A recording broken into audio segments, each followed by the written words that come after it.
then Secretary of State. chairman of the National Security Council, You know who that is. a good friend.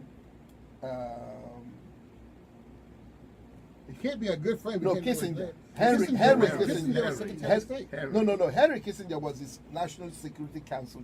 Okay. Okay. Sure. Now, during the elections, Mm-hmm. Nixon stood up and was the first global leader that articulated that genocide is going on in the Nigerian Biafra war. And actually, his wife attended one of the fundraisers. So the first NSC meeting that he had as president, Biafra was on the agenda. That's why they appointed the former Dean of Law, Clyde Ferguson, from Howard University, to now Not become my wife's law school. How? that's a Biafran. He became the special envoy to Biafra. Okay. Subsequently, Ferguson was not effective in allowing the White House policy of, first of all, helping out with the humanitarian aid, but also trying to bring the warring parties together, because the State Department was channeling the British policy of one Nigeria. And so 3 times he told Kissinger, I want to do something for Biafra. And of course, the Secretary of State at that time would not assent to it, because the African division is actually controlled. Now, that was 66. Now, Igbo League, which we're part of, was part of the effort to designate Boko Haram as a terrorist FTO. Absolutely. So when we went up to Washington for that hearing, it was the State Department, the African division, again, that stood up and said, no, Boko Haram is not a terrorist organization. It's a bunch of miscreants, poorly educated, unemployed. They need aid. And that was the U.S. initial response until the Chibok girls were taken. And then Mali happened, and they came back with ferocity and took swaths of land.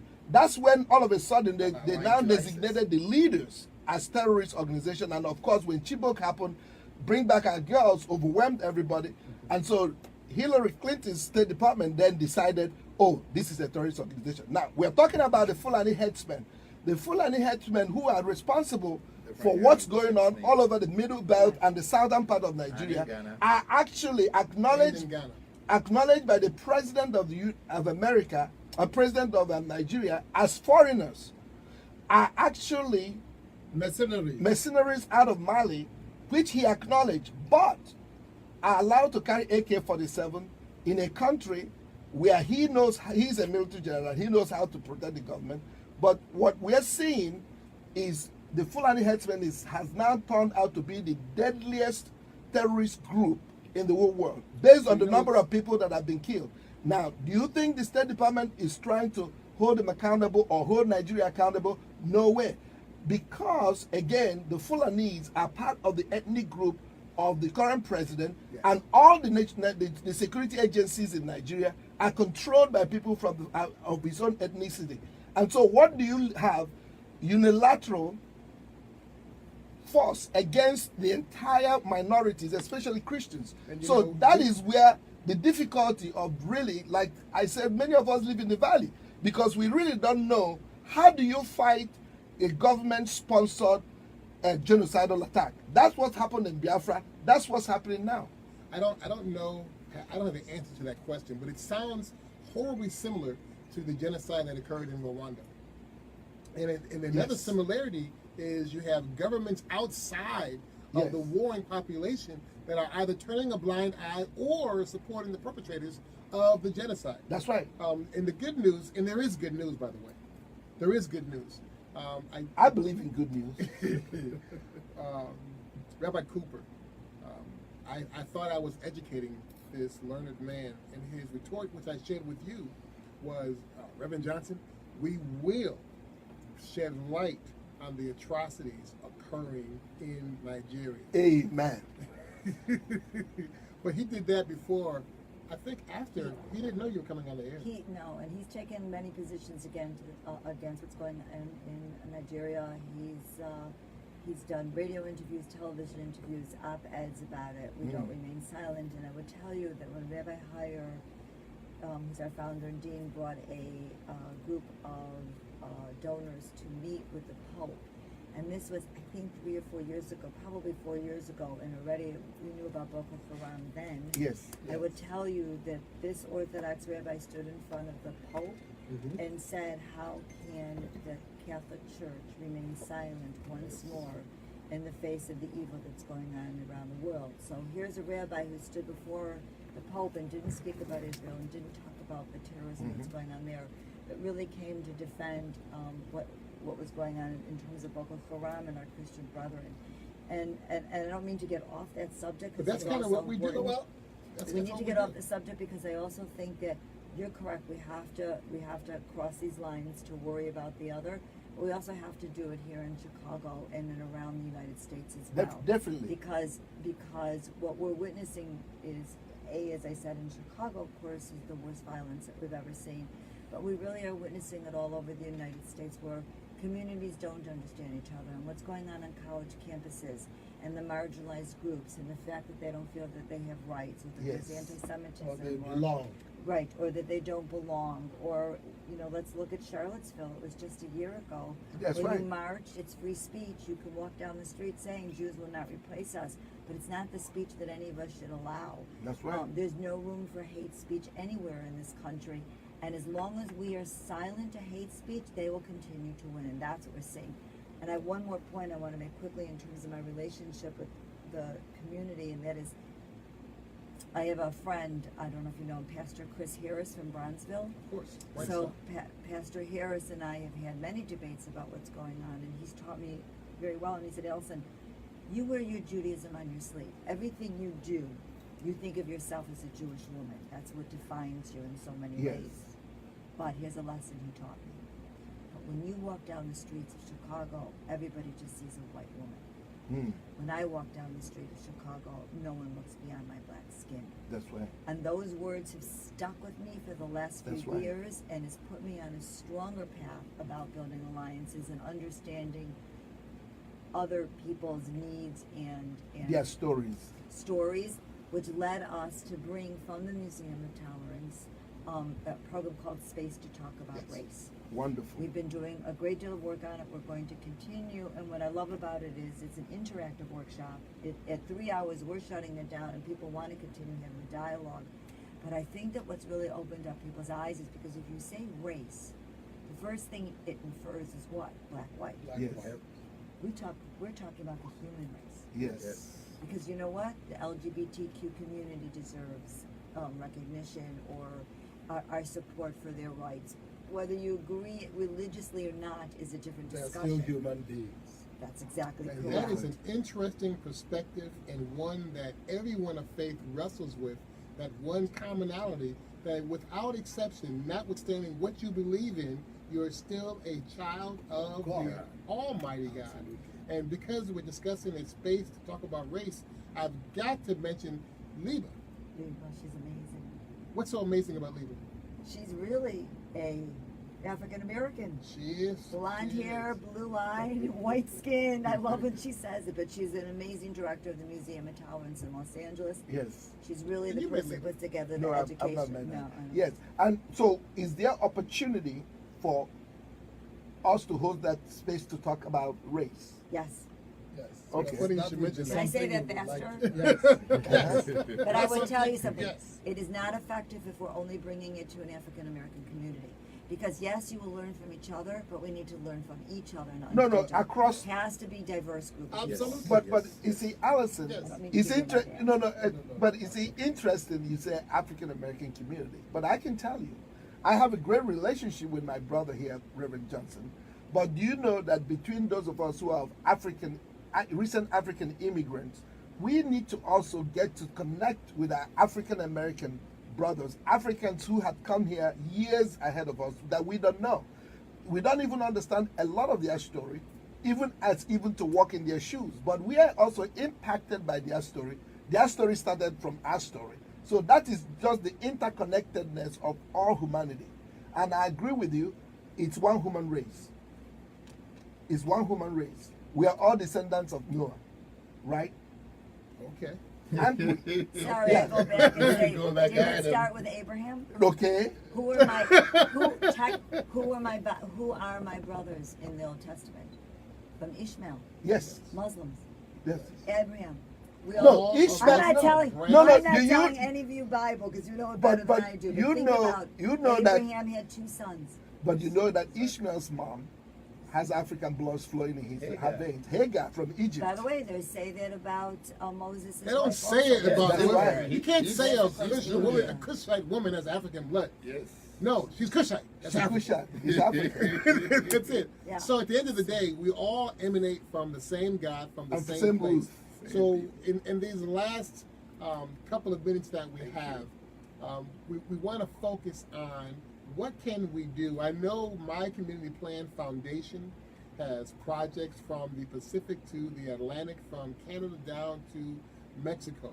But that, Allison, is not one of the prime reasons, because Dr. KK, since you and I first began working together in earnest, and I would say we are earnestly working together at present, I can't keep up with you. have mercy. I shared with Dr. KK regularly, and as you may recall, he is one of the interfaith leaders that joins us in our discussions in your office. But we have an emergency in front of us now, and it's not President Trump.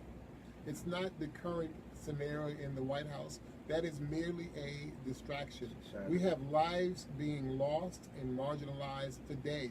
And I'm not talking about Chicago. I'm talking about the challenges we have in the place you call Nigeria. I'd rather call it something else, but I'm not educated enough to call it what it really is, because I don't know. One of the challenges we have, and one of the reasons I love Straight Talk, is it gets us back to ourselves. If we don't control our own narrative, then history is always his story. And his story is written by the oppressors who think they're the victors. Yes. And we have to change that narrative. We have to change that narrative. So, here on Straight Talk right now, while Gene Tenner has not left us, bless your heart, Gene and Bill Griffin, what are we going to do affirmatively about the atrocities going on right now with Christians in the place called Nigeria? What are we going to do? What can we do? I think the first thing is awareness. Awareness. Let people know exactly what's happening. Yes. Because it's bad. It's very bad. And unfortunately, it's like the world community is blind to it. A very large part of what is known as the middle belt of Nigeria is being depopulated, and it's being taken over by foreign mercenaries. I don't think at this stage, I mean, most of us are non-violent. We don't fight anyway. But I do think that That's not true. We can put pressure on our governments. We can put pressure on our instruments of power to begin to bear down on the Nigerian government and force them to begin to change behavior. So I think Allison wants to give a shout out. Hi, Yana. I'm glad you joined us. Yana Konnikov is joined us from the Sam Wiesenthal Center Advisory Council board. And Yana has her own interesting story because she left the Soviet Union because she could not, her and her family could not practice her Judaism. And they escaped from the oppression there. So Yes. Yana, if you would like to join us in the studio, you can call at 773-942-7167. We'll look for your call. In the meanwhile, Janet Yeah. Taper is... So awareness is one. Well, I want to talk about a newsletter, and I want to talk about something descriptive and intentional. Okay. So MCP Foundation is going to start a newsletter, and I want to devote a portion of every communication to this atrocity until there's some progress made towards resolution. Wonderful. Every time we're on the air, every time we send an email, I know Allison has taglines on her hashtags and her LinkedIn page and her Facebook. Every time Allison communicates about the Wiesenthal Center, she never forgets to mention some ongoing taglines to keep the focus, Yes. as What is Bishop important. Franklin would always say, keep the main thing the main thing.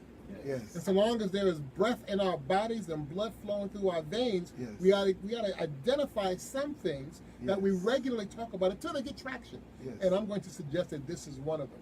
So I'm going to solicit your assistance in how we couch that brief message and make it a part of our daily conversation until the world is sick and tired of being sick and tired and actually gets up and do something action to Yes. eradicate the hatred. Yes. But unfortunately, you said it's just about this narrative. Unfortunately, as we continue walking this path together, there's going to be many more that we're going to have to keep fighting.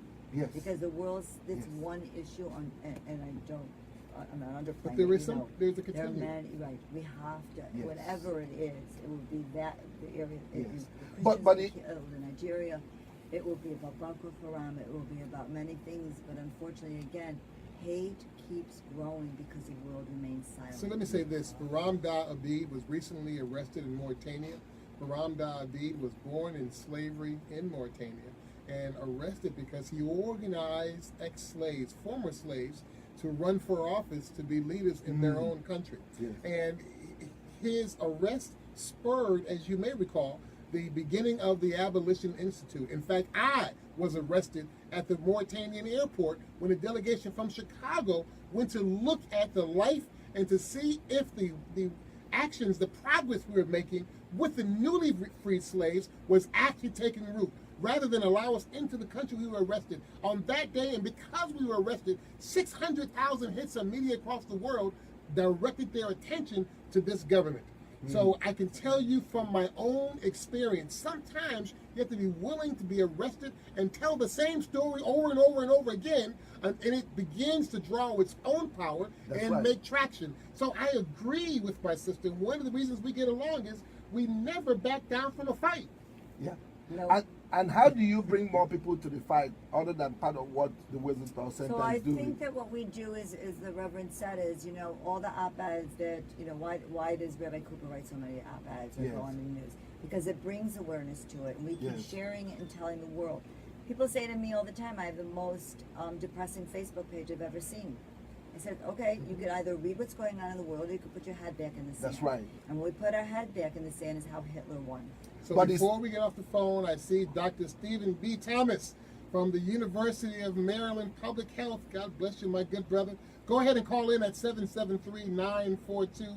Nobody's I know you want to say something to my good brother, Dr. KK. Go ahead, Dr. KK. It's Dr. Thomas is joining us on Oh, Facebook. we have just 1 minute.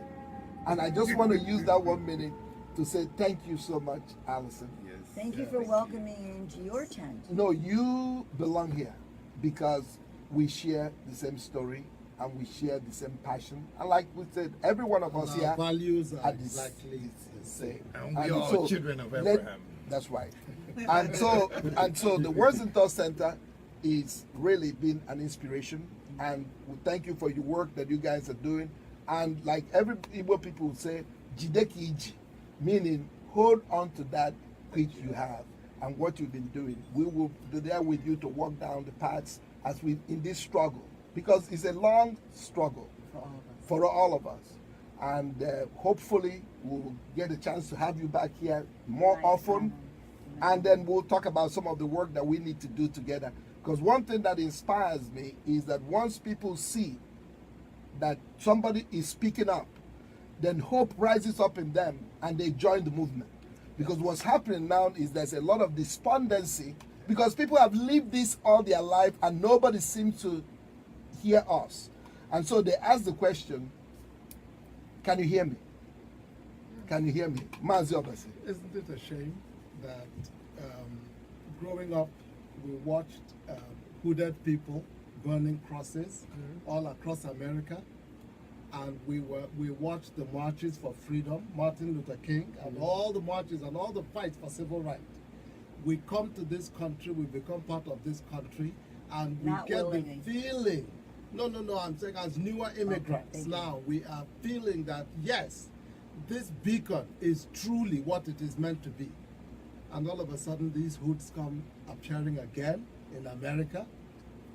Yes, that is my despondency when I ask you, Reverend Johnson, are we winning? So let me quote Neither of the Jews. a deceased musician, artist whose words live on forever. And we are merely experiencing winter in America. All right. Hey, Allison, we Yes. love you to life. We thank you for joining us. Thank you. I am honored that you would ask me to work with you, and I pray every day that the work we do together can live up to the hope that our friends such as Dr. KK and all of those around him might find some measurable success in our association. Amen. And do not miss Straight Talk Radio on Saturday when we talk about Africa. And join us once again on Tuesday at 9 p.m. And from me, Mazi Okeo Kachifoni. Whew. The next thing you have to Azi accomplish Oke is to Okachubu. take This everybody's is Straight Talk multi-faith group Radio, to the MLC world in as LA. we see it. Yes, Coming to you so, from that's gotta go I on. think I may have mentioned that to you. So we are doing I a apologize to multi-faith. my dad. Listen No, to no, us this Journey, and something every we all Saturday said. at 4 to So 5 you're part of p.m. it. US Central, and this Yeah, and so- every Tuesday yeah, so- at 9 to 10 I'm p.m. going to US take Central. phone calls. Oh, I'm gonna take Be careful your Number stuff. barren, tuju platin what ball. is like a little bit? Thank you so much. Thank So you. even It's an honor. there's a video, the disturbances, Yes. which actually documented the September 29, 1966 genocide. That was a documentary by the Baptist missionaries that were in Jos, Nigeria. And this is actually where this whole faith healing now is